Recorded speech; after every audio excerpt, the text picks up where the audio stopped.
Enzo Recto, kalaban ang katiwalian at kasinungalingan, kakampi sa katotohanan at kabutihan. Assessment nyo doon sa nakaraang pagdinig nitong linggong to, kasi parang isang beses lang tayo, no? At tumistigo nga yung dalawang retired bank managers ng Land Bank.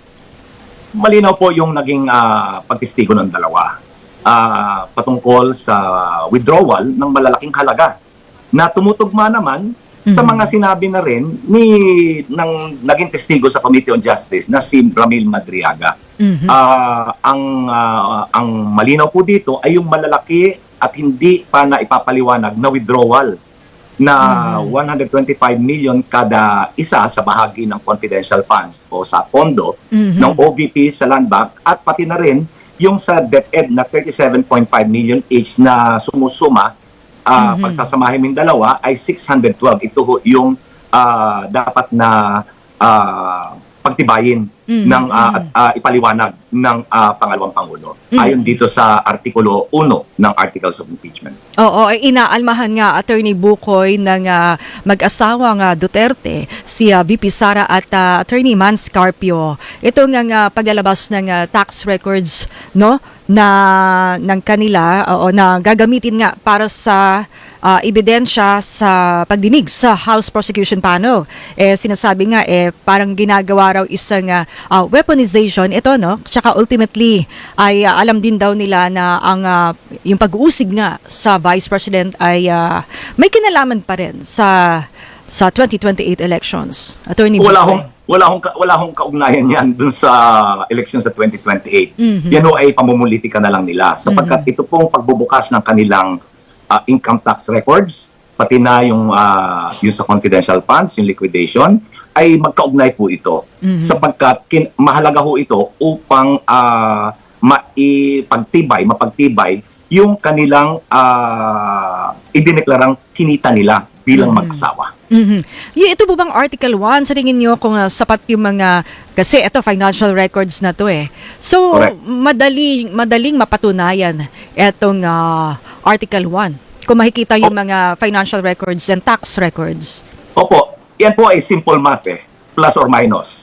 Ang dineklara mo ay ganitong halaga, subalit ang lumalabas, lubos-lubos pa dyan, bulto-bulto pa dyan, ang iyong kapirahan o pag-aari. So kung yan ay hindi magtutugma, like I said, simple math, meron kang ninakaw. Then, via Zoom, kasama pa rin natin si Attorney Antonio Bukoy, ng Human Rights Advocate po siya and isang public interest lawyer at dating tagapagsalita ng House Prosecution Panel. Kasama na natin, Attorney Bukoy, si Sandro. Hinahanap ka Magandang hapon po, Attorney Bukoy. Magandang hapon sa iyo, Sandro. Mukhang binuno mo yung traffic at ang baha. Ang traffic, no? Ang traffic sa EDSA. Pero Attorney Bukoy, itong ganitong mga kaso, kapag binubusisi yung mga financial records, yung mga tax records, ang sinasabi kasi ni Congressman Joel Chua, ito'y appetizer pa lang. So yung tinutumbok, ano pa po ba yung pwedeng mabulatlat? Lalo na't pinayagan na ng Pangulo yung pagbubukas ng mga records na ito. Okay, ngayon ho, yung kanilang testigo ngayong Lunes ay yung mga taga-commissionan po. Pati ho yung nag-imbestiga nung paano nila niliquidate o pinagtibay yung paggastos ng confidential funds. Diyan ho lalabas yung mga fictitious names na ginamit nila upang iliquidate yung kanilang withdraw na 612 million. Magkasama ho ito, combined, yung pondo ng Office of the Vice President, Confidential Intelligence Funds, pati na po yung sa DepEd. Ngayon, matutunghayan natin kung paano nila ito nilikida at kung saan ito napunta. Yun ho namang relevance ng income tax return, yan ho ay palagay ko sa huli pa yan tatapusin muna itong liquidation tungkol sa confidential funds. Ang testigo ho dito ay yung mga kawani ng Intelligence Confidential Fund Auditing Office or ICFAO. Yun ho namang sa income tax return na pinayagan na ni Pangulong Marcos Jr. na i-release na, ay ito po naman ay makikita, ito ay relevant upang ipakita kung magkano yung kanilang idineklarang kanilang kinita sa mga nasabing taon. Ito ngayon ay iugnay nila sa susunod pang paglilitis yung kanilang yaman na idudugtong nila ito sa SALN pati ho yun sa mga bank records. Yan ho ang significance nito. Maiba naman ako, Attorney Bukoy, dahil nga mula doon sa mga nilalaman ng SONA ni Pangulong Bongbong Marcos, tila magtutuloy-tuloy na rin yung pagkakaso doon sa mga isinasangkot sa flood control scandal. Pero ang tanong ko dyan, Attorney Bukoy, ano po yung reaction ninyo doon naman sa desisyon ng DOJ na kasuhan itong sina Attorney Levi Baligod at yung mga bodyguards ng perjury at cyber libel? Kasi nga ang later on ang tumbok ko rin dito ay yung connection dahil itong mga inihayag ni Attorney Baligod at nung 18 Maleta Boys, tila ito rin yung gagamiting ebidensya para naman makasuhan si dating Speaker Martin Romualdez. Okay, ito po ang take ko dyan, pero iwawasto ko yung unang yung sinabi. Si Attorney Baligod ay hindi isinali sa perjury. Siya ho ay isinakdal siya sa salang cyber libel. Ang sinampahan ho ng DOJ ng perjury ay yung 18 Maleta Boys. Ngayon, iuugnay ko po yan dun sa una kong pinuna nung unang idineklara ni Assistant Ombudsman Clavano at ni Ombudsman Remulla mismo na gagamitin nilang testigo ang 8 sa 18 na Maleta Boys. Ang katanungan ko po na nakabinbin at pagpuna hanggang ngayon ay bakit at paano nila gagamitin ang nasabing testimonya ng 8 doon sa 18 na dati na nilang tinaguriang hindi mapapagkatiwalaan at in fact pinabulaanan ito. Mas pasahol pa ho ngayon ang sitwasyon sapagkat nagkaroon ng resolusyon ang DOJ na gayong nabanggit ninyo ay nagsakdal sila ng perjury laban sa lahat ng 18 Maleta Boys. Ibig sabihin nito na natanto nila na pawang kasinungalingan sa ilalim ng panunumpa yung sinabi ng 18. Pangalawa, nagkaroon ho ng bagong pangyayari na kahapon lang yata o kamakailan, inilathala ho ang nagpahayag ang DOJ na ang ombudsman ay dinismiss na yung salaysay nung 18 Maleta Boys kabilang yung 8 na gagamitin nila. Anong ibig sabihin nito? Sa parehong sitwasyon ng DOJ at ombudsman, ang kanilang naging konklusyon ay pawang kasinungalingan yung sinabi ng mga Maleta Boys. Pangalawa, kasi nga sinabi na perjury, yung isa naman dinismiss ng ombudsman yung kanilang salaysay. Anong ibig sabihin nito? Maliban sa pawang kasinungalingan nito, ibig ba nilang sabihin pinili nila ang ilang bahagi nung salaysay ng 18 na sinabi nila ay kasinungalingan at dumukot sila ng 8 doon sa 18 upang pagtibayin yung kanilang pag-uusig kay dating Speaker Martin Romualdez. Ngayon, ang malinaw po dito ay tila nagre-recycle sila ngayon nung salaysay nung 8. At ang katanungan, ito ba ay naratibo pa rin at salaysay pa rin nung 8 o ito ba ay naratibo na nung mga investigador? Kaya ho ang bayan ay nalilito na. Ano ba ang totoo? Kaya ho na yon, ang proseso ng preliminary investigation ay nagiging kaduda-duda. Pero Attorney Bukoy, pero Attorney Bukoy, dagdag pa nga dyan, dahil nga matatandaan natin, late na pirmahan nung 18 Maleta Boys yung kanilang affidavit. Tapos nagkaroon pa ng supplemental, parang nadagdagan pa. Tapos dulo-dulo, 8 lang pala yung merong knowledge doon sa delivery umano ng maleta, doon sa bahay umano ng dating speaker. Pero, yun nga ang daming inconsistencies, hindi po ba as early as now, maaring hindi ganun kalakas yung kaso para nga magtuloy-tuloy ito at may makasuhan?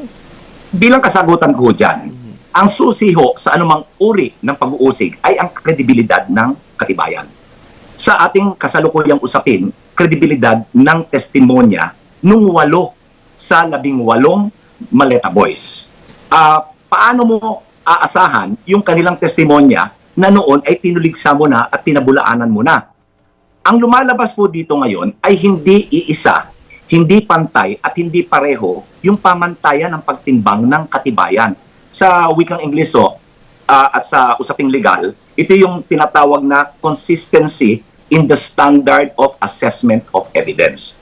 Paano po magiging iba yung pamantayan ng DOJ na nagsabing perjurious, at paano mo naman gagamitin ng ombudsman na itong parehong testimonya na ombudsman mismo ang nagpawalang bisa sa dismissal nung sinasabing salaysay. So dapat to, iisa ang batayan, iisa ang pamantayan dapat, or yung standard, consistency in the standard of assessment of evidence.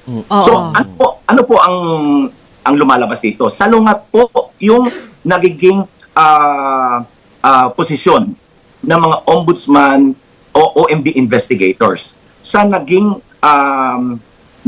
desisyon ng DOJ, at salungat na rin sa huling deklarasyon ng ombudsman na pinapawalang bisa niya, dinidismiss niya. So paano mo gagamitin ito? Paano magkakaroon ng kredibilidad? Magkaiba ba yung pamantayan na ginagamit nila na hindi naman karapat-dapat iisang gobyerno ito? Pareho sila, ang DOJ at ang ombudsman, na may kapangyarihan at tungkulin na mag-imbestiga. Ngayon, idadagdag ko po, ang layunin ng preliminary investigation ay protektahan ang inosente sa mali at walang batayang pag-uusig at iligtas ang Estado sa baliwalang paglilitis o walang kabuluhang paglilitis. Ang nangyayari yung ngayon, parang pinagtatagpi nila ito upang magkaroon ng ebidensya upang usigin hindi lamang ang dating speaker, kundi 10 na rin ng ilang katauhan na nabanggit doon. Ang trabaho ng public prosecutor, dapat siya ay manatiling patas, objektibo, at walang kinakatigan. Hindi niya pwedeng baliwalain ang mga ebidensya o indikasyon na pumapabor sa inuusig. Hindi niya tungkulin na mag-usig at makamit ang paghatol sa anuman at kahit sa paanong pamamaraan. Dapat po ay pantay yung pamantayan. Pareho dapat ang pamantayan. Dito ho parang nagkakaiba . Depende kung sino nag-iimbestiga at depende kung sino ang iniimbestigahan. Oo. At kaugnay niyan, Attorney Bukoy, partner, naglabas ng komento o pahayag si late Representative Ferdinand Martin Romualdez, ang dating House Speaker. Kaugnay nga rin dyan sa pagkasampa ng kasong perjury at cyber libel. Ang sabi niya, pantay na hustisya lamang ang hinihingi ko. But the Ombudsman is using witnesses he himself, and now the DOJ have already publicly discredited, and who are now facing cyber libel and perjury charges. Ito ba ang patas na investigasyon? Mga testigong binasura na, kinasuhan pa ng cyber libel at perjury. Gagamitin pa rin lang para lang ituro ako at ako lamang. Hindi ako uurong sa laban na ito. Hindi ako matitinag. Gawin natin ang tama. Yan po yung pahayag ni late Representative Martin Romualdez. So, yun nga, parang sinasabi rin ng ibang mga comments ng mga kritiko na parang single out ang dating House Speaker. Yan po ang lumulutang Yan ang lumulutang. Ginagamit nila itong 8 na dati nang tinuligsa na salaysay nung 18 upang itampok ang dating speaker. Ako po ay sa pananagutan. Subalit, ang pananagutan po ay dapat ayon sa kapanipaniwala, lehitimo at matibay na katibayan.